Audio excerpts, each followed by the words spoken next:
And for more on all things currency, we're joined by Saruhan Hatipolu, CCTV's Global Economics Analyst and CEO of BERI Consulting.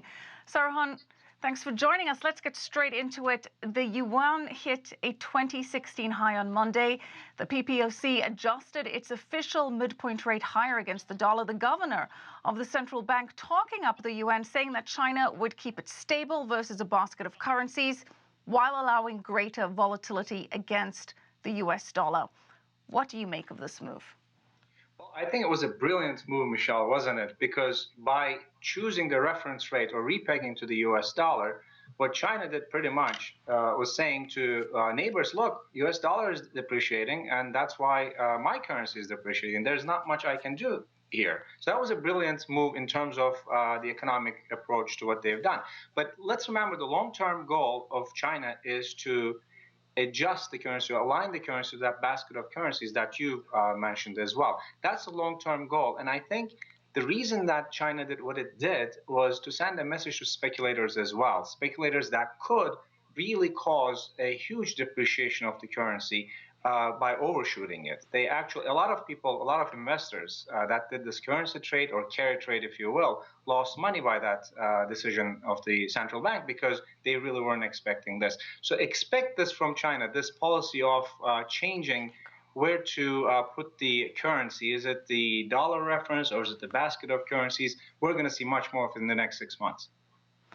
Well, Saruhan, what is the PBoC big picture strategy? Where does the yuan need to be both competitive in terms of exports, but strong enough to indicate confidence in the economy?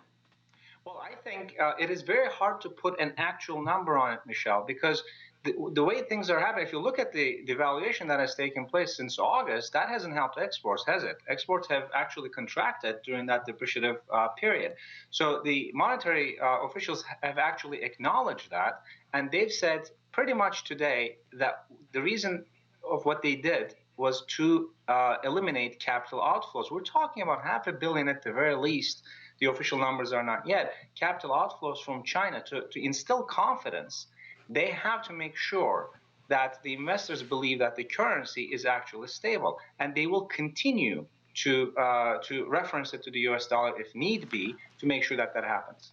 Well, you mentioned the capital outflows, and according to the New York Times, at least over the last year, companies and individuals have moved nearly $1 trillion out of China because of the weaker yuan. How much of a concern is this, and what can the government do about it? Well, the policies that the governments need to implement will have to show that they are in control.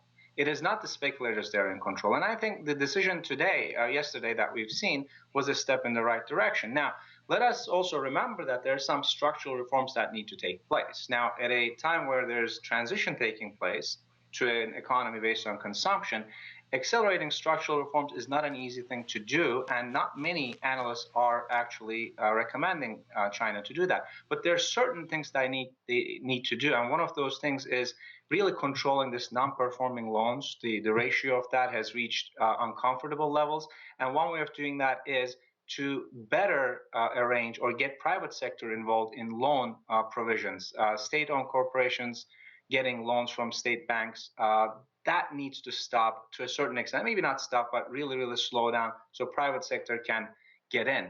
The overall issue, Michelle, is confidence. Investors need to feel confidence to make sure that China is actually going correctly in its reform path. Well, Saruhan, let's stick with that confidence theme, but change gears a little bit. The US dollar has taken a knock recently, particularly against the Japanese yen. How come? What's going on over there? Well, that's really funny, isn't it? Because nobody expected that to happen. But look, Japan did something that not many people have expected with the negative interest rate. So a lot of investors then said, well, I'm not going to stay in Japan. Maybe I should just rush into U.S. Treasuries. So that really pushed down the yields, which is not good news, of course, for the dollar. And of course, Janet Yellen testimony last week also sent a message to the market saying that, well, we're going to be watching a little more carefully as to what things are happening around us. That pretty much said we're not going to increase interest rates in March. Now, are they going to increase interest rate this year? I think they will, and I think they should. We talked about this before. I know I'm in the minority in this, but I think they will, but it's not going to come in March. So that also fed into the dollar losing value. And I think if other economies perform better, which we've seen in the UK, service sector, New Zealand, the US dollar started declining against those currencies as well. The market, Michelle, priced in 3 rate increases already, in my opinion. One came, and I don't think we're going to have 3 altogether, so the US dollar is not going to continue strengthening as many analysts think it will be. All right, let's jump across the pond and focus on the pound and the euro very quickly. British Prime Minister David Cameron currently negotiating with EU leaders ahead of a referendum on whether the UK should leave the EU, the so-called Brexit. What impact is this having on the euro and the pound? Well, let's look at the numbers for that one. What is 6% of EU operating budget coming from the UK, second after Germany, 30% of foreign direct investment going to the EU, to the UK, and 15% of GDP contribution to the continent. So if you take all of those out of the equation, Michelle, we're looking at a very short-term pressure, downward pressure on the euro, of course.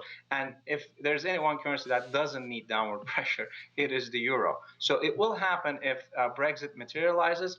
But I think the long-term implication of it will depend on whether the UK is going to be successful in its exit. I'm not saying successful, whether it will exit or not, but if it does exist, is it going to be successful in its economic performance? If it does, that will raise a lot of questions about other members saying, well, maybe we should do the same thing. Yeah, that could lead to some other withdrawal problems. All right, we're going to have to leave it there. Thank you so much. CCTV's global economics analyst, Saruhan Hatipolu, CEO of BERI Consulting.